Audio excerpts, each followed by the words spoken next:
Okay, so Brown in his own 10, going to go to Blaylock. Blaylock going to go in between the 10 and 5-yard line. That was on a 4th and 2 opportunity. So we're going to see where they're going to spot that ball.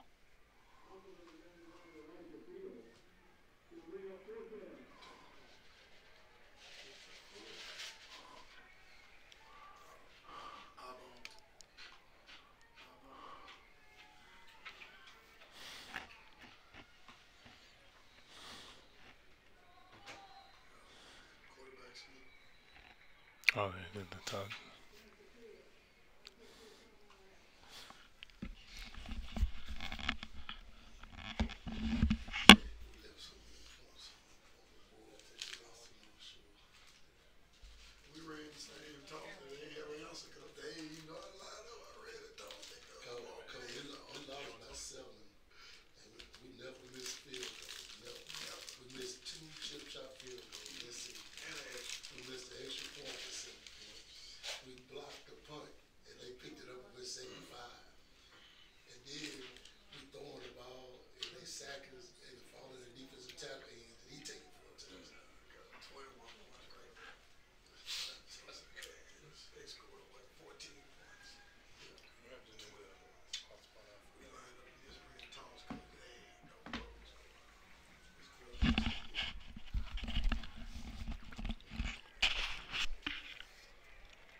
So Brown inside the red zone, so phenomenal field position there.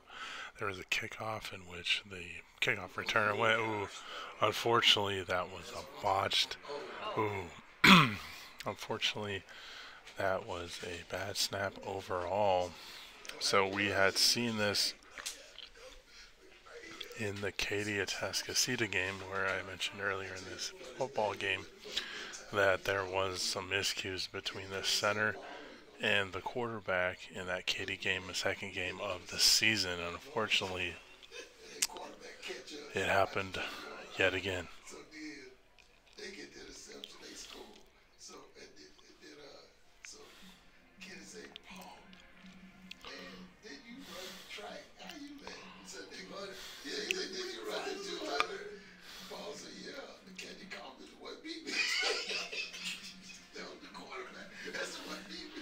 So Brown going to go over the top, and he is going to overthrow his intended receiver. So unfortunately, they had first and goal situation. That was a second and long attempt, still and goal. So now it's going to be a third and goal. Now at the 19 inside or near side hatch. So you're having all Atascocita Eagles wearing very much the traditional Auburn Tiger type of color scheme. They are going to operate left to right here. North Shore Mustangs going to see if they can have a pivotal third down stop potentially. So Zion Brown, play action with a little bit of pressure from the edge rusher. He has about 3 or 4 guys. Oh my gosh, that was a phenomenal pitch and catch there to number 14. That is going to be Claude Slaughter, the 6'2", 165-pound receiver. Phenomenal block there. I believe it was by the tackle. If it wasn't for that one, Brown was getting ready to take a vicious hit. So great job there, and it was a clean block at that. So great job there for Atascocita. So if you're just tuning in, Atascocita now on top over North Shore. So they've been on top 7-3, make that 13-3, and then with the kick up, and that is going to make it now 14-3. So North Shore with that that long winning streak. But I believe the last time they lost in the regular season, Westfield had snapped their regular season win streak. I think they had it at somewhere in the 20s. So that's why the Westfield game was so important earlier. But crowd kind of livening up overall, so they are excited.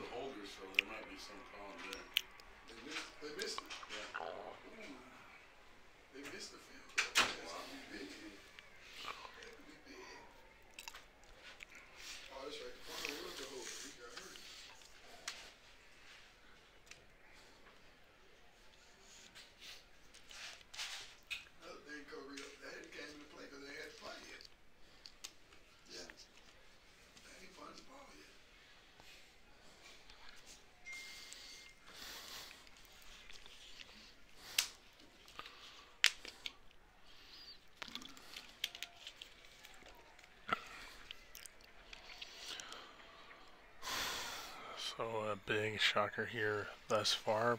Not a huge shocker because this is still the number 7th ranked team in 6A Atascocita. And like I said, had it not been for Seth Davis punching it in from 57 yards out in that second game of the season, Atascocita would have most likely been undefeated and a little bit higher in this ranking. But it's really tight from 1 to 8 regardless in 6A.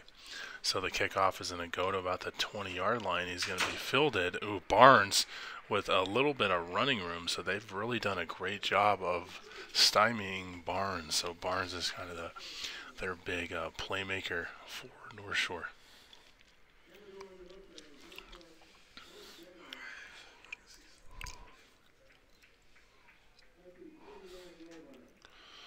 So 39-yard line, far side hash. This is Amador shotgun formation with that big Thomas, the tight end, kind of lead blocking for Johnson, I believe. But Duco's doing a great job of being able to swarm to that football. Like I said, I'm very, very impressed. Considering that second game of the season, they kept Seth Davis relatively in check in that Katy game, and had it not been for that longer run at the end of the game, Davis would have probably went pretty close to about 100, little under. So they're a very good run defense here by Atascocita overall. So Amador going to call his own number, going to first, second, and third level, and he is going to go. So that's probably the best run Amador has had all game long. Like I said, for the most part, Atascocita Eagles really doing their homework. So you got to give a lot of credit to the head coach for the Atascocita Eagles, the defensive coordinator, but then also the defensive unit as a whole, to being able to kind of somewhat contain this powerful offense that is North Shore. So play action, looking for a big home run, and Barnes, Barnes had a step or two in double coverage, but unfortunately it went in and out of his hands. So that was the big play that North Shore was looking for. Like I said, unfamiliar territory overall. North Shore down 10. So 8 minutes to go, 8:05 to be exact. So about 4 minutes into this second half. And so North Shore kind of on the short side of the field now, 37-yard line. Trips flank to the near side of the field. Going to do a little RPO to Rashad Johnson. Rashad Johnson still, like I said, overall they're getting yardage, but Atascocita doing a great job on the defensive front at not allowing these big, powerful, and big playmakers to bust out in the open.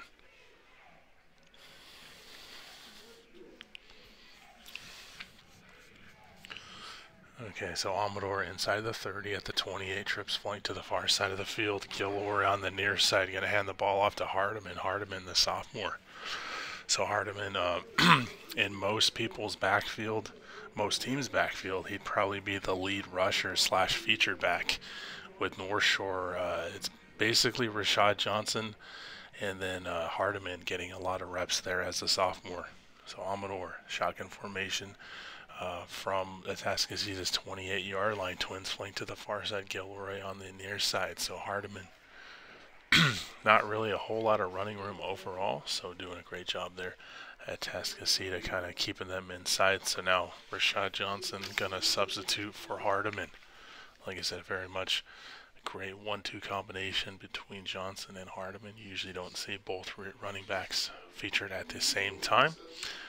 North Shore likes to kind of spread them out. Shotgun formation. Looks like a little bit of blitz there, so they pick it up. But Johnson, great job there by the big dude. So 6'3", 375-pound gentleman there. So they don't really make him like that anymore. So senior, great run stopper, very reminiscent of a Gilbert Brown for the Packers in the late 90s.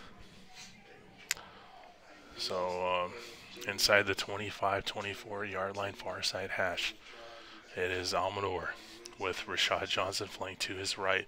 Trips flanked. It looks like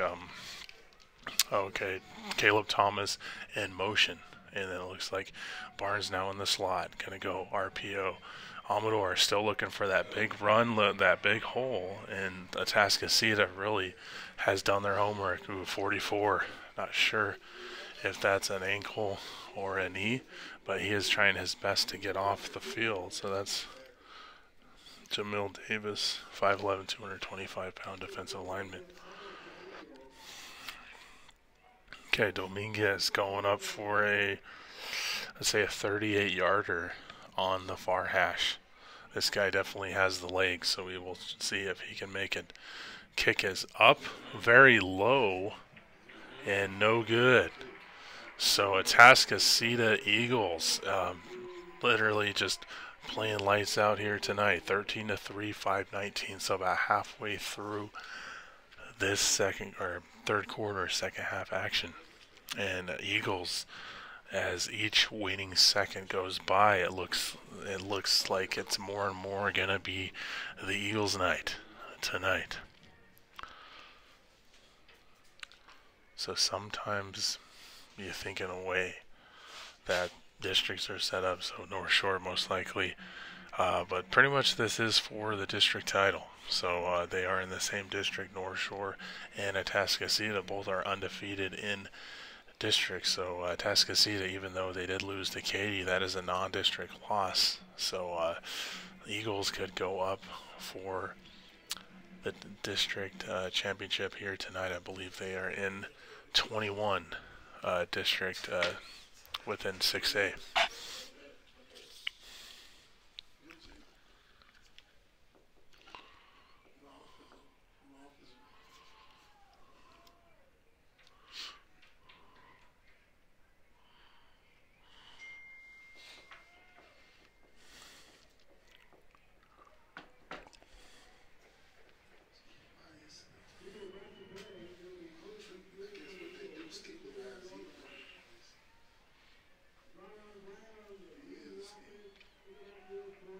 Okay, so that was a turnover on downs. We have Brown at their own 20-yard line. Shotgun formation.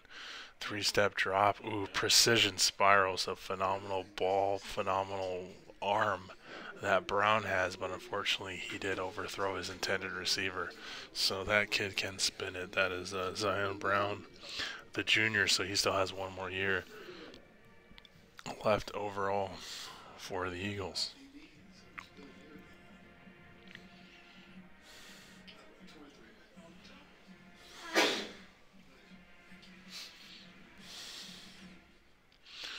Okay, Brown RPO to Blaylock, but finally some little bit of life there in the defense for North Shore. That is going to be in the form of Jalen Joseph, the 6'2", 215-pound kind of hybrid edge rusher / linebacker.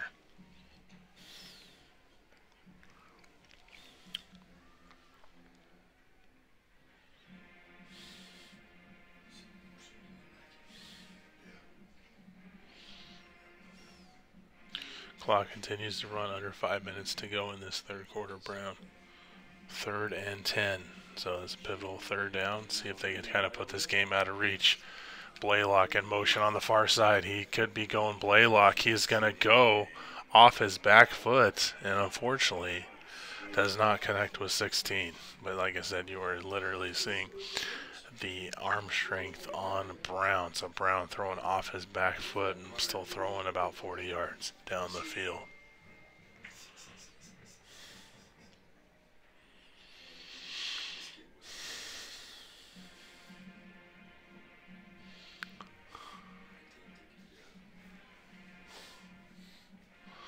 a backup punter in the ball game. Previous starting punter is probably out for the game, if not the remainder of the season. So punter again, the backup punter, low end over end. Jackson gonna try to just let it go. A little bit of contact there, and it looks like they're gonna place the ball just in between the 45 and 50-yard line. So ball is going to be far side hash. Let's make it at the 46. So relatively decent field position for North Shore. We have been looking all game long to see if North Shore can kind of, open up their offensive attack. So Amador going outside, and they are going to look like they get the first down. So moving the chains, great job there overall. So this could be North Shore's drive. So with under 4.5 minutes to go in this third quarter, it has been all Atascocita from the onset. So Amador handed the ball off to Johnson. Johnson once again stepped and then kind of like stood up there by about 3 or 4 Atascocita Eagles. That's kind of a hard feat to do, but the Eagles have done it play in and play out thus far this evening. Like I said, you really haven't seen really that many big plays for North Shore. North Shore characteristically has at least one big play pretty much every offensive drive they get their hands on. So going to be RPO Amador, see, once again. So Eagles giving them some yards, but doing a great job of keeping them contained.